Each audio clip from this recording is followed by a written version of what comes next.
And this background, evaluating performance and strategies is an essential process in organizational management.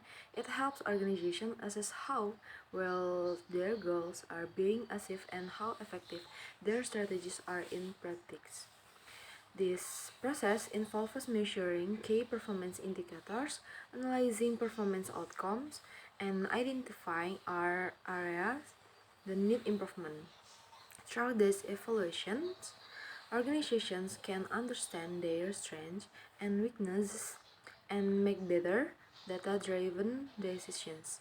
Regular evaluations ensure that strategies remain aligned with changing business environments, available resources, and organizational capabilities. Ultimately, this process helps organizations maintain competitiveness, improve efficiency, and achieve sustainable long-term success. Okay, the next performance evaluation matters. Performance evaluation is essential for understanding how well an organization achieves its goals. It provides it provides clarity on organizational achievement and helps identify weakness, inefficiencies, and potential risks. Through before performance evaluation, accountability across departments is strengthened as performance is measured against clear standards. It also supports data-driven decision making, allowing managers to make informed and objective strategic choice. Overall, performance evaluation helps organizations stay competitive and adapt effectively in dynamic business environment. Baiklah, saya akan menjelaskan tentang types of performance data. Yang pertama itu adalah financial data, yaitu data keuangan, data yang menunjukkan kondisi finansial perusahaan. Contohnya perusahaan pertumbuhan pendapatan, margin laba, dan efisien biaya. Tujuannya adalah untuk menilai profitabilitas dan kestabilan keuangan. Yang kedua yaitu ada operational data atau data operasional. Data tentang efektivitas proses kerja atau produksi. Contohnya produktivitas, kualitas produk, efisiensi proses. Tujuannya yaitu memastikan operasi berjalan lancar dan efisien. Yang ketiga yaitu customer data atau data pelanggan. Data yang menggambarkan pengalaman dan kepuasan pelanggan.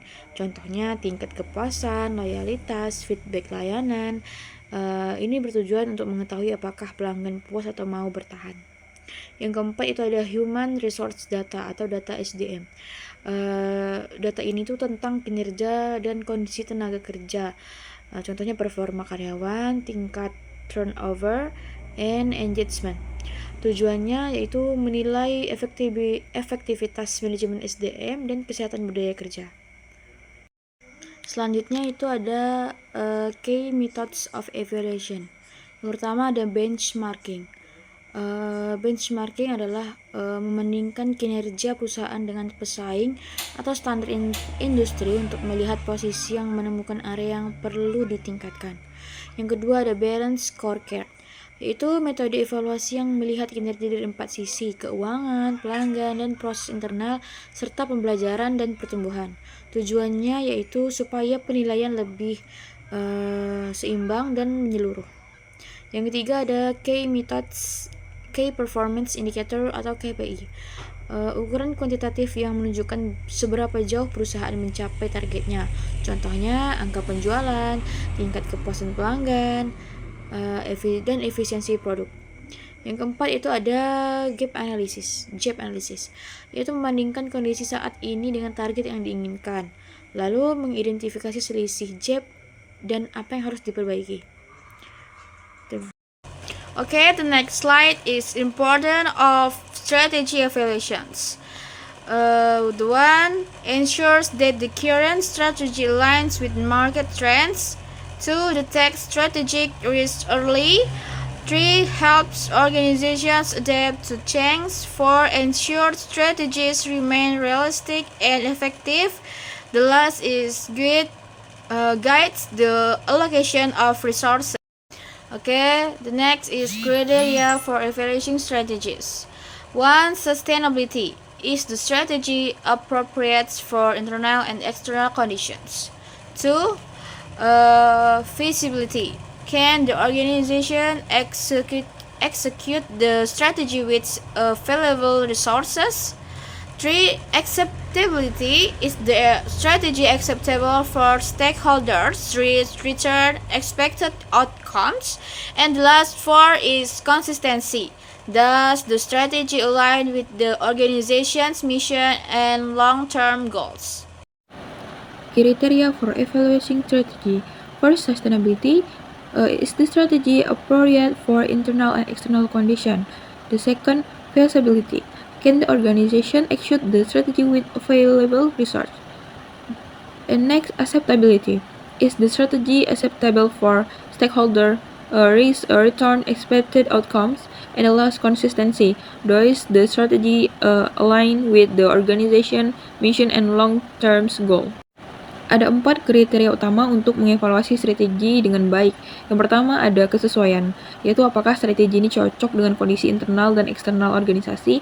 Yang kedua ada kelayakan, apakah strategi ini dapat dilaksanakan dengan sumber daya yang tersedia, baik dari sisi SDM, modal maupun teknologi. Dan yang ketiga ada penerimaan, apakah strategi ini dapat diterima oleh stakeholder dan apakah risiko serta hasilnya dapat diterima. Yang keempat ada konsistensi, apakah strategi sejalan dengan visi dan misi tujuan dengan jangka panjang organisasi atau perusahaan. Kriteria-kriteria ini itu membantu organisasi menentukan apakah suatu strategi harus dipertahankan, diperbaiki, ataupun diganti.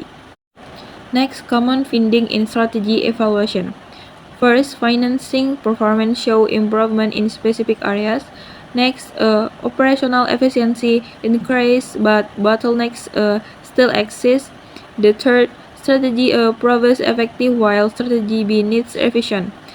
4. Customer satisfaction improves but requires continuous monitoring. And the last, resource allocation needs a better optimization. Dari evaluasi yang biasanya dilakukan dalam organisasi ada beberapa temuan yang umum. Yang pertama ada kinerja finansial yang menunjukkan peningkatan dari beberapa area, namun beberapa biaya operasional masih tinggi. Ada juga efisiensi operasional meningkat setelah penerapan metode baru, tetapi masih ada hambatan di beberapa proses.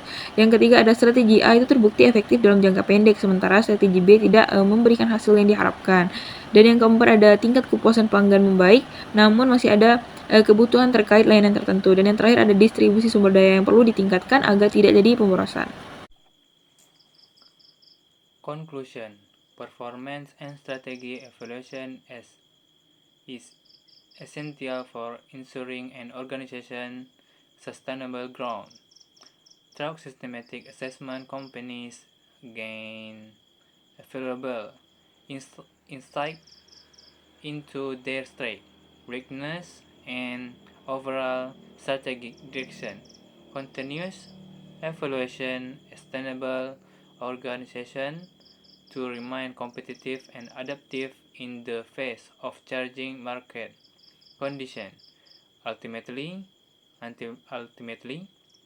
effective evaluation support better decision making, improve outcome, and strong alignment between organizational goals and the strategies designed to achieve them. Jadi evaluasi kinerja dan strategi sangat penting untuk memastikan pertumbuhan berkelanjutan suatu organisasi. Melalui penilaian sistematik, perusahaan memperoleh wawasan berharga tentang kekuatan, kelemahan, dan strategis mereka secara keseluruhan.